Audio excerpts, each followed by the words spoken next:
Welcome to a story that can change your life. This is not a history lesson. This is not about cars, machines, or companies. This is a true story about belief, the kind of belief that refused to die even after failure, rejection, and loss. This is the story of a man who came from nothing. No money, no connections, no support. They told him, "You're just a farm boy. You're wasting your time. No one needs cars. We have horses." But he didn't listen. He didn't stop. He didn't doubt, because in his heart, one voice whispered, "You were born to build something that will outlive you." And he did. His name was Henry Ford, and because of him, the world started moving. Before him, travel was slow, expensive. Only rich people could dream of cars. After him, cars became so cheap and simple that even a worker could own one. He democratized transportation. He changed the way we work, the way we live, the way we move. But this story is not just about what he built. It's about how he built himself from pain, from loneliness, from total failure.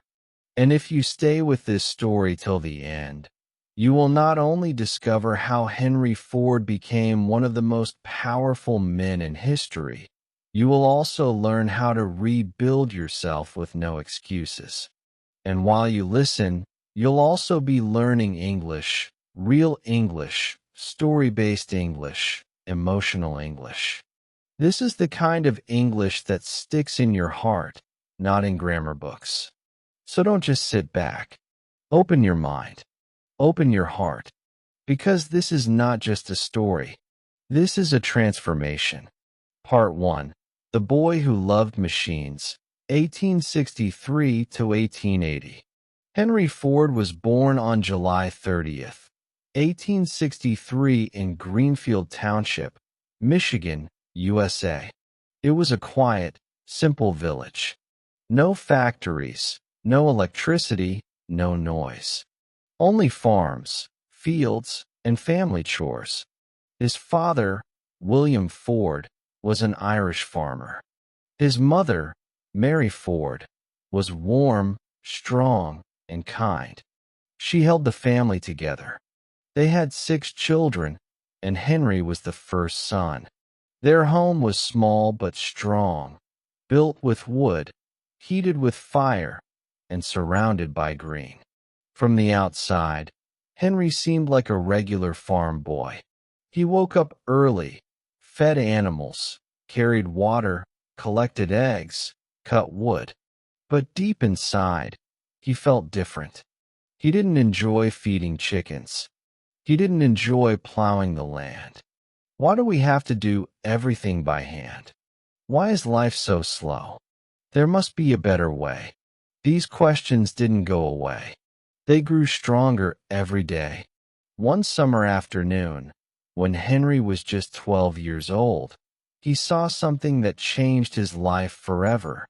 A farmer nearby had bought a steam-powered machine. It was called a steam engine.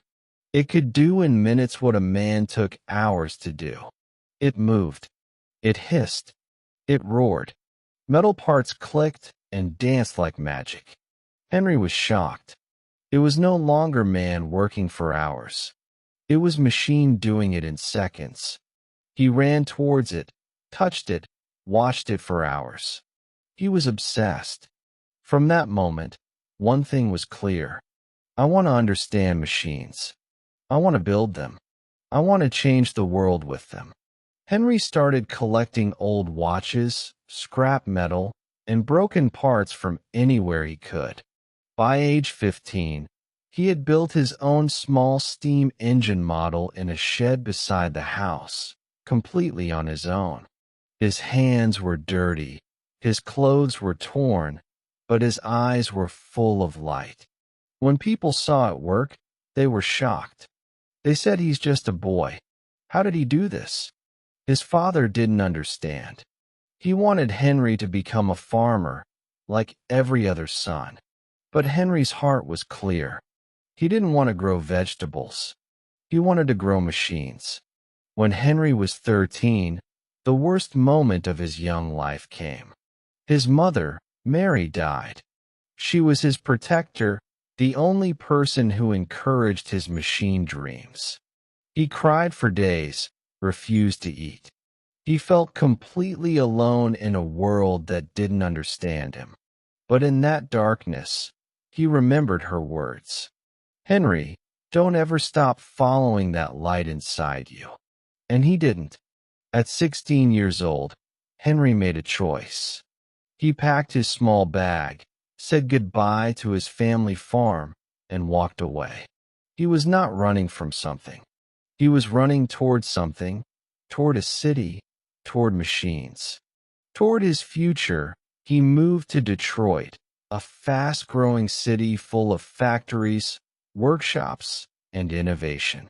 In Detroit, Henry worked as an apprentice machinist, fixing engines, oiling machines, and studying every moving part.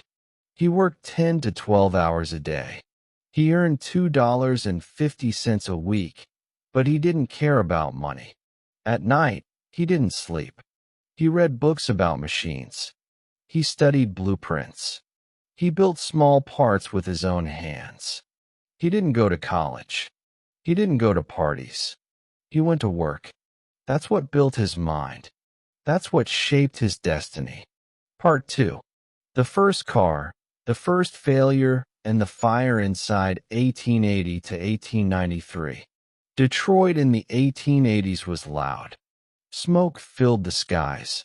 Factories pumped out metal, sparks, and sweat. Men worked with fire and steel. This was the age of machines, and Henry Ford was exactly where he wanted to be. But while others were fixing machines, Henry was thinking something dangerous. What if I make a machine that moves by itself? At this time, people used horses for everything.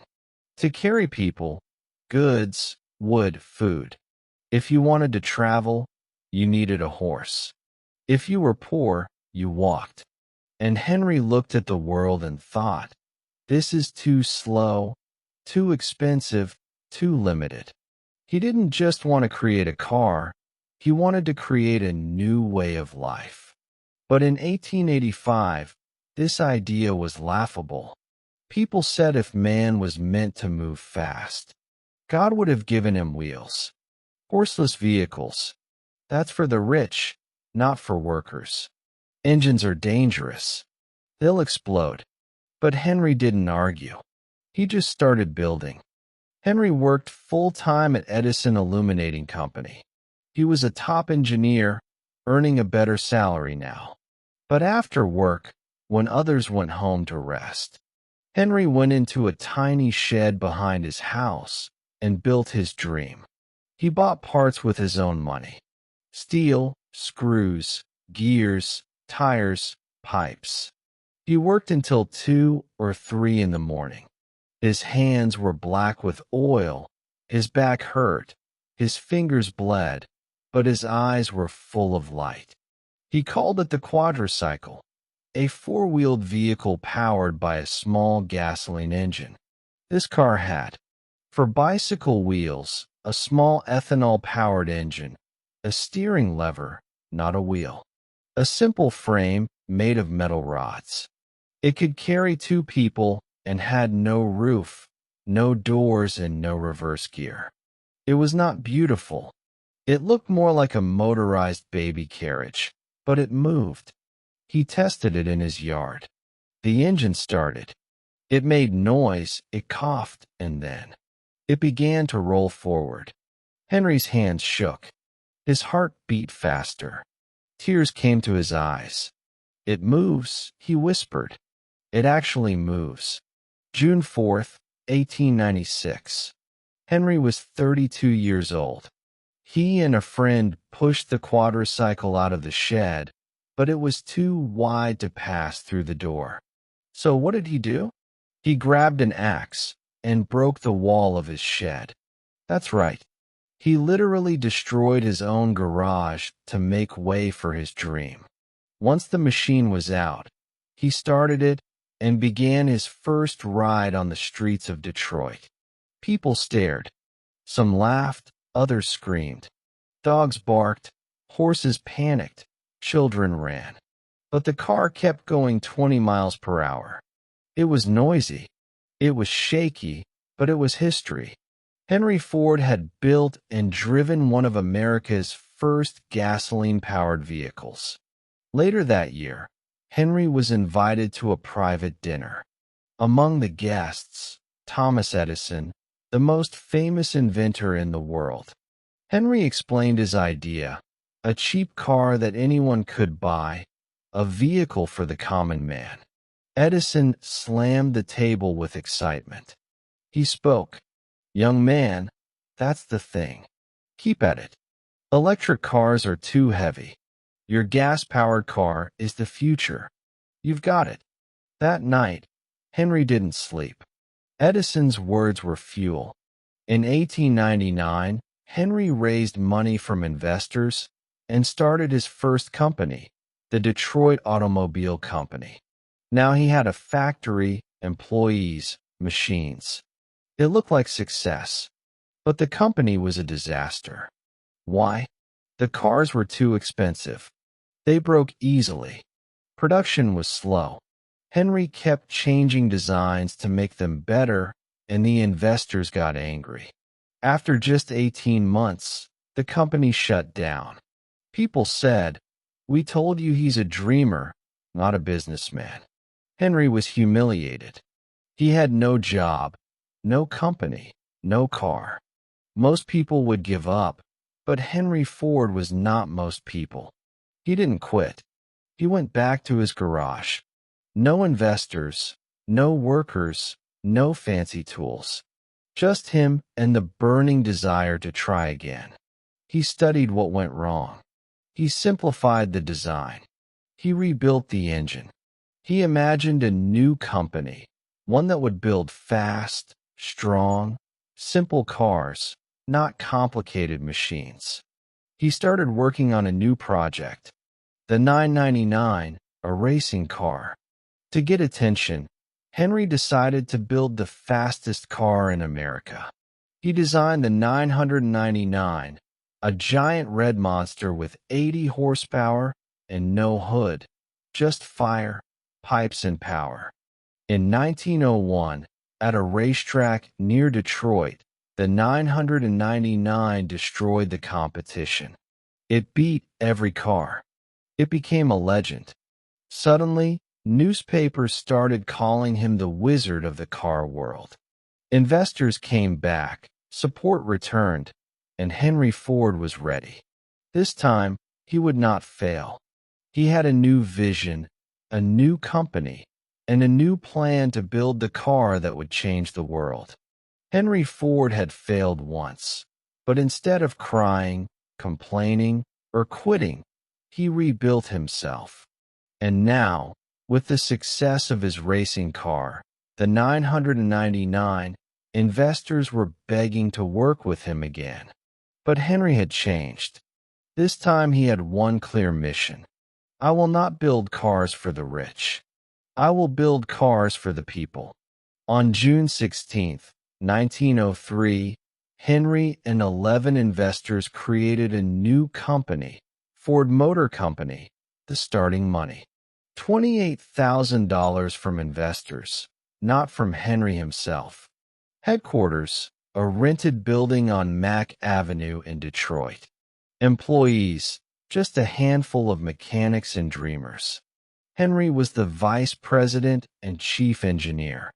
But even though he didn't have full control yet, he had a plan, a massive plan. He was going to create a car that was simple, cheap, and strong enough to survive America's terrible roads. The first car they made was called the Model A. It was a two-seater. It had a small engine, leather seats, and a price of $850, which was a lot of money back then. It was a success. In the first week, they received over 1,000 orders, but Henry wasn't satisfied. "This is just the beginning," he said.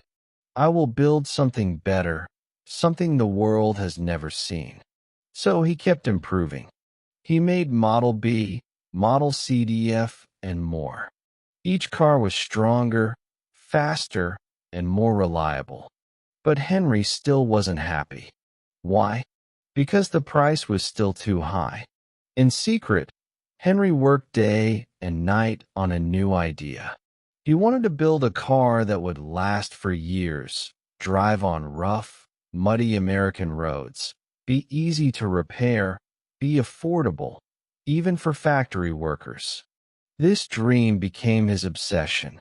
He called together a small team of the smartest minds he could find, including child Harold Wills, a brilliant engineer, Joseph Gay Lamb, a Hungarian immigrant, and a group of mechanics who didn't go to university but knew how to work with their hands. Together, in a small wooden building, they worked in silence. Months passed. They built, they tested, they broke things. They started again. And then finally, in 1908, they gave birth to something that would change history. In October 1908, the Model T was born. It had a four-cylinder engine, a top speed of 45 miles per hour, 20 miles per gallon. Simple controls anyone could learn. A strong steel body. And most importantly, it cost just $850 and would drop much lower later. People laughed at first. They called it Tin Lizzie, an ugly name for a beautiful idea. But the public didn't care. They didn't want fancy. They wanted freedom, and the Model T gave it to them. Orders exploded. People from every corner of America, farmers, teachers, factory workers, small business owners, were now able to own a car for the first time. Before this, cars were a luxury. After Model T, they became a necessity. Within 10 years, more than half the cars in the world were Ford Model Ts. But how did Henry do it? How could he make so many cars so quickly at such a low price? That's where the real magic begins. In 1913, Henry and his team invented something that would not only change the auto industry, but change every factory in the world. They created the moving assembly line. What does that mean before this? A group of workers would stand around a car and build it together, piece by piece. It was slow, expensive, tiring, but Henry flipped the system. Instead of workers moving around the car moved to the workers. Each worker had one job, one small task, one simple action, repeated again and again like this. One man attached the wheels, another installed the engine, another did the steering, another added the seat. The car moved along the line, and at the end, it was finished. The result? A car that used to take 12 hours to build now took just 90 minutes. As production became faster, the price of the Model T dropped again and again, from $850 in 1908 to $600 in 1912, to $440 in 1915, and eventually to just $260 by the 1920s. Henry wasn't just building cars, he was building access. He once said, "I will build a motor car for the great multitude. It will be so low in price that no man making a good salary will be unable to own one." He kept that promise. In 1914, Henry did something shocking. At a time when most companies paid $2.50 a day, he announced, "From now on, my workers will earn $5 per day, double the average salary." People called him crazy. Other businessmen were furious. But Henry smiled because he knew one thing. If I pay my workers well, they will work harder, stay longer, and even buy the cars they build. And he was right. Ford's factory became a model of discipline, loyalty, and efficiency. And soon other companies had no choice. They started copying him. Henry Ford didn't just change how people worked. He changed why they worked. Thanks to the Model T, farmers could go to town. Women could travel alone. Goods could be delivered faster. People could visit relatives far away. America became mobile. The car was no longer a toy for the rich. It was a tool for the future. And in the middle of this revolution, one name stood at the center of it all. Henry Ford, Part 3. The Empire, the Ego, and the Enemies, 1914 to 1927. The Model T was everywhere. His factory was the most productive in the world. And the man himself? He was becoming richer than he ever imagined. But something else was happening, too. Henry Ford was changing. At this point, Henry Ford's personal wealth had crossed $100 million. In today's value, that would be billions. He could buy land. He could build cities. He could hire thousands. But something inside him began to shift. He started believing that he was always right. He stopped listening to advice. He became more stubborn, more private, more controlling. Some say he was just focused. Others say he was becoming arrogant. But no one could deny one thing. He had built an empire, and now he ruled it like a king. In 1917, Ford began building something the world had never seen before. A factory so massive, so complete, so powerful that it didn't just build cars, it created them from raw earth. This was called the River Rouge Complex, built along the Rouge River in Dearborn, Michigan. This single facility had its own steel mill, a glass factory, a rubber plant, an electric power station, its own railway system, even its own hospital and police. It could take raw iron ore from ships, melt it into steel, form it into parts, build engines, paint bodies, and roll out a complete car at the end. It was the most advanced factory the world had ever seen. Nothing like it had ever been done. Henry didn't just build cars, build a machine that made machines. But behind the success, something strange was happening. Henry Ford started keeping more secrets. He avoided reporters. He didn't attend big meetings.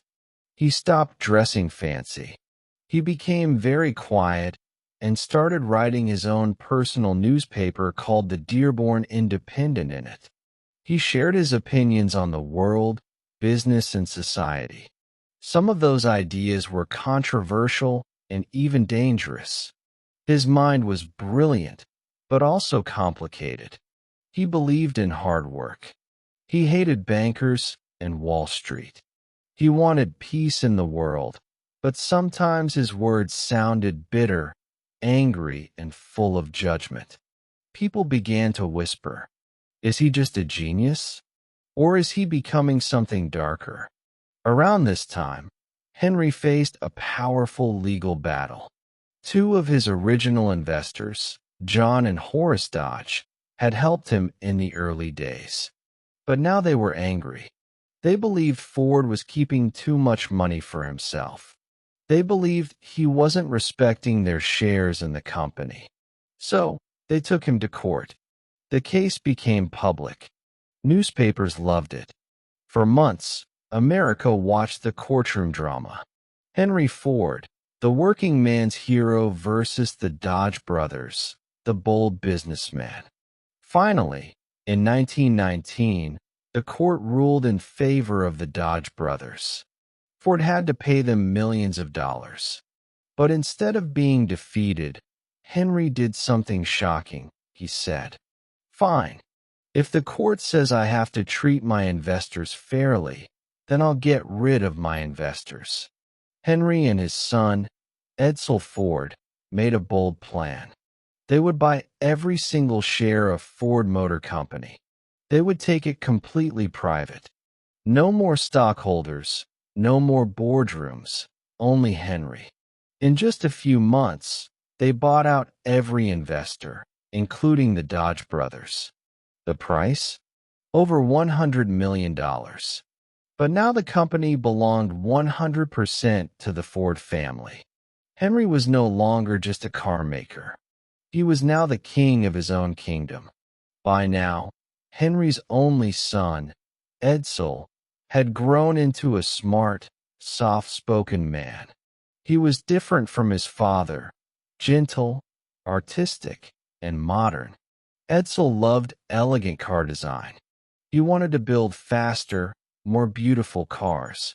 He wanted Ford Motor Company to grow globally. Henry, however, didn't agree. He believed in strength, not beauty. He wanted simple cars, not stylish ones. This caused a quiet war between father and son. Henry gave Edsel the title of president, but kept all the control. He allowed Edsel to speak, but rarely listened. It was painful. Edsel respected his father deeply, but he was also growing frustrated. Some insiders said, Edsel is the future, but Henry refuses to let go of the past. By the mid-1920s, the world was moving fast. New car companies were rising. Chevrolet, Chrysler, General Motors. They were offering stylish, colorful, advanced vehicles. But Henry refused to change. He still believed the Model T was perfect. He said any customer can have a car painted any colors, so long as it is black. Black was the cheapest, dried fastest, and allowed more production. But customers were bored. They wanted choices, color, style, speed. Sales began to slow down, but Henry didn't care. He still pushed the Model T. The same design, the same engine, the same look. He was no longer building for the future. He was stuck in his own past. In 1927, something unbelievable happened. Henry suddenly walked into the River Rouge factory and shut it all down. He ordered workers to stop production of the Model T. He told them to destroy all the old machinery. Why? Because deep inside he knew the world has changed and I must change with it. It was the end of an era. More than 15 million Model T cars had been made, more than any car before. But now it was over. The car that had made Henry Ford a legend was gone, and something new was coming. Henry and Edsel now worked together on a new project, the Model A. It would be faster, more beautiful, more advanced. But the process wasn't smooth. Henry still argued. He still wanted control. He still doubted modern ideas. But Edsel kept going, and slowly something began to change, not just in the factory, but in the relationship between father and son. After ending the Model T, Henry and his son Edsel Ford began working on a new car, the Model A. This time, it wasn't built in a small garage. It wasn't tested quietly. This was America's most watched product. Millions were waiting, and they had high expectations. Style, comfort, speed, color options, and more modern technology. But behind the scenes, it was a battle. Henry still wanted simplicity. Edsel wanted elegance. Henry wanted strength. Edsel wanted beauty. They argued over everything. The engine, the design, even the logo. Henry, now in his mid-60s, refused to give up control. He questioned every change. He delayed decisions. Edsel remained calm, respectful, patient, but those close to them could feel the tension. They were not fighting with fists, said one factory worker. They were fighting with silence. In December 1927, the first Model A was finally released. It came in 4 colors. It had improved safety, better steering, and a stylish design. It cost $385. Affordable but modern. The response? Explosive. Within the first year, Ford sold over 1 million Model A cars. By the end of 1931, they had sold more than 4 million. The public loved it. America was moving again, and Edsel finally proved he could lead. But behind the success, deeper troubles were growing. As the company grew, Henry created a special team to manage discipline and safety in the factories. This team was led by a man named Harry Bennett, a former boxer hired personally by Henry. But Bennett wasn't just a manager. He built a private army inside Ford. He carried a gun. He used threats and fear to control workers. He listened to conversations. He followed employees. He punished those who talked back. Some said he ran the factory like a prison. Henry trusted him completely. Even as people complained, even as Edsel disagreed, Henry kept Bennett close. This decision would later break the heart of his own son. As the 1930s began, Edsel Ford was president of Ford Motor Company. But everyone knew the real power still sat with his father. Edsel wanted to expand the business globally. He wanted to build luxury cars. He wanted to modernize the company, but Henry blocked many of his ideas. Meetings were canceled. Designs were rejected. Decisions were reversed overnight. Edsel smiled in public. He never raised his voice. But inside, the pressure was building. He worked 12 to 14 hours a day. He traveled constantly. He carried the weight of an empire, but no freedom to lead it. And his health began to suffer. In 1939, World War II began in Europe. Countries were collapsing. Millions were dying. America was watching closely. At first, Henry refused to get involved. He hated war. He believed in peace. He said war was a tool of bankers and corrupt politicians. But as time passed and America joined the war in 1941, everything changed. The U.S. government asked companies to stop making consumer goods and start making war machines. Ford was asked to help. The government wanted planes, tanks, engines, trucks at an unimaginable speed. Henry agreed, but now the challenge was massive. Ford built a new factory called Willow Run near Detroit. Its mission? To build the B-24 Liberator bomber planes for the U.S. Army. This wasn't a car. This was a flying machine of war made of thousands of parts, operated by dozens of crew members and powered by high-level technology. Most experts said it can't be done, but Henry believed otherwise.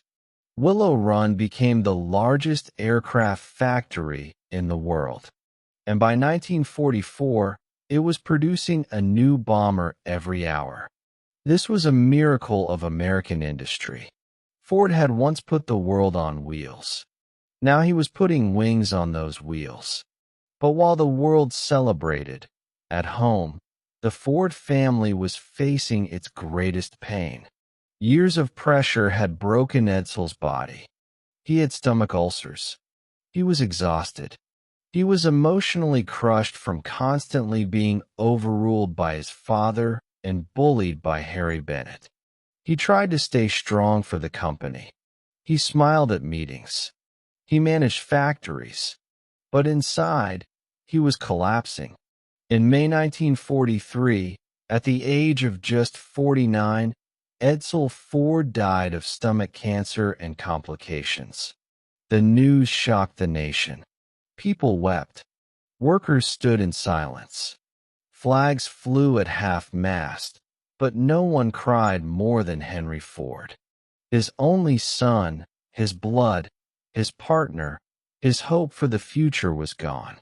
Henry blamed himself. He stopped speaking for days. He walked alone in his garden. He stopped shaving, stopped eating, stopped showing up at the office. People said the old lion has lost his heart. Part 4. The final years, the farewell, and the lessons he left behind 1943 to 1947. The year was 1943. Henry Ford was 80 years old. His son Edsel was gone. His mind was fading, and the war was still raging.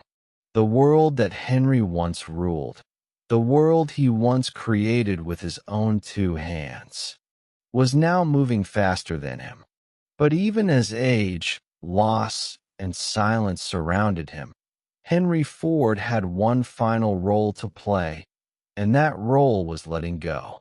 After Edsel's death, Henry returned to lead Ford Motor Company. But he was no longer the man who once built cars with fire in his chest. He was forgetful. Meetings confused him. He forgot names, lost track of numbers, and repeated decisions. Privately, people said he is a legend, but legends grow old too. The U.S. government, worried about Ford's importance to the war effort, began pressuring the company. Ford was producing tanks, trucks, and airplanes. It needed leadership. Fast, sharp, strategic. But the one man who had built the empire could no longer carry it. In 1945, a new man entered the stage. Henry Ford, the second grandson of Henry Ford, son of Edsel. He was just 28 years old, recently returned from World War II. He was young, but smart, educated, and hungry. He had seen the mess inside the company. He had seen his father's pain, and now he came with a mission. Save the company. Save the name. Save the dream.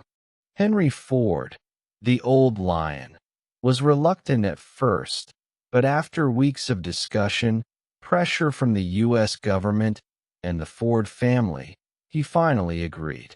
In September 1945, Henry Ford officially stepped down as president after 42 years of building, leading, ruling, and creating. He walked away from the company that bore his name. After retirement, Henry moved back to his estate, Fair Lane, in Dearborn, Michigan. It was a quiet place, surrounded by trees, birds, and nature.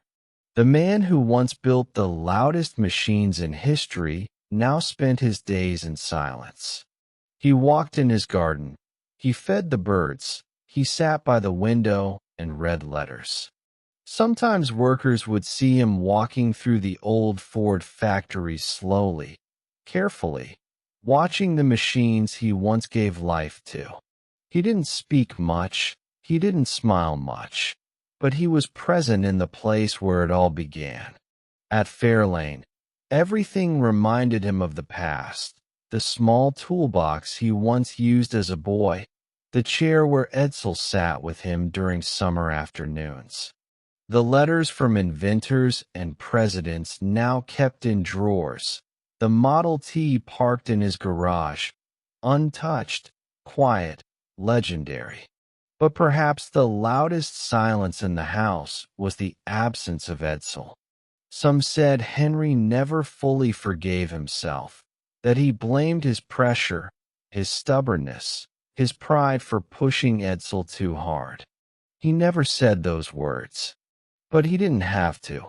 The way he walked, the way he looked out the window, the way he held Edsel's photo in his study, it all said everything. On the night of April 7th, 1947, a massive storm hit Dearborn.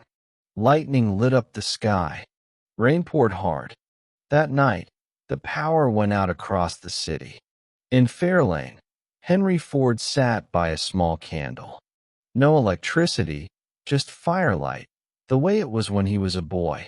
He sat silently, breathing slowly, his eyes soft. Around 11:40 p.m., Henry Ford passed away in his bed, peacefully, calmly, quietly. He was 83 years old. The man who gave the world motion left the world in stillness. His funeral was held in Detroit. Thousands came. Workers, engineers, businessmen, teachers, presidents, farmers, all stood together, not in silence for a car maker, but in honor of a world maker. They didn't just thank him for his inventions. They thanked him for their lives. The father who got to visit his son because of a car. The mother who could work in a city because she could travel. The student who dreamed bigger because he saw what one man could build. After Henry's death, the company continued under his grandson, Henry Ford II. It modernized, grew, faced new challenges, but the spirit of the original Ford never disappeared.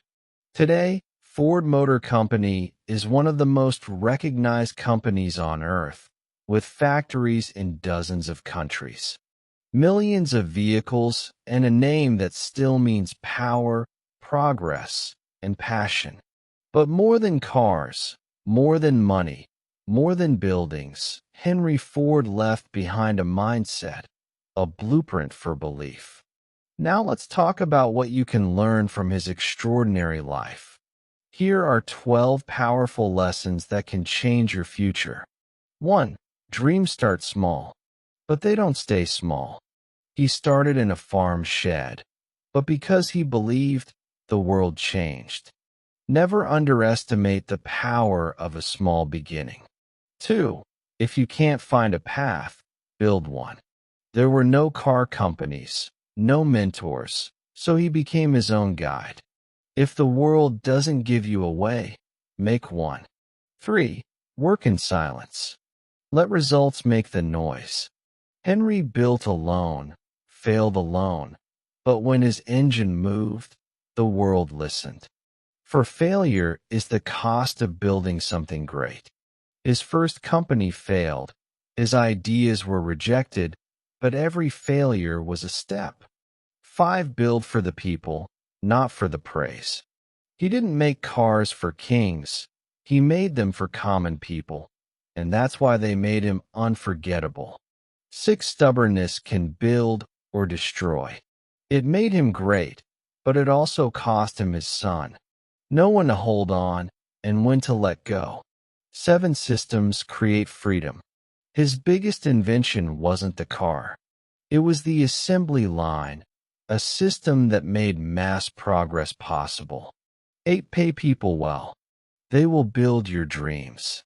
The $5 workday wasn't generosity. It was strategy. When people are respected, they give their best. 9. A strong legacy needs a strong successor. He built an empire down, but didn't let Edsel lead freely. A lesson for every builder. Train and trust the next generation. 10. Silence isn't always peace. In his final years, he had power but no joy. Don't sacrifice relationships to win the world 11th. Time will forget most, but not those who build. Most people die and disappear, but builders, creators, dreamers, they live forever in what they've made. 12. Believe in the unseen, then make it real. At 12 years old, he saw a steam engine and whispered to himself, "One day I'll build something better." And he did. So can you. This was the true, complete, deeply emotional, and fully detailed biography of Henry Ford, told with no rush, no missing moments, and no wasted words. He was not perfect, but he was powerful. And now so are you, because you didn't just learn about a man, you learned about possibility. And that is what makes this story the greatest story ever told. A boy from a farm who changed the way the world moves. He failed.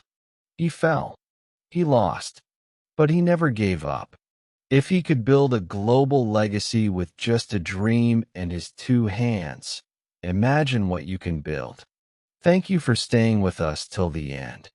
We hope you learned, felt inspired, and improved your English along the way. If this story touched your heart, please subscribe to our channel for more real, emotional, and powerful stories like this.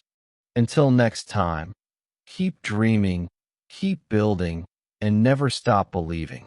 Warm wishes to you and your journey ahead.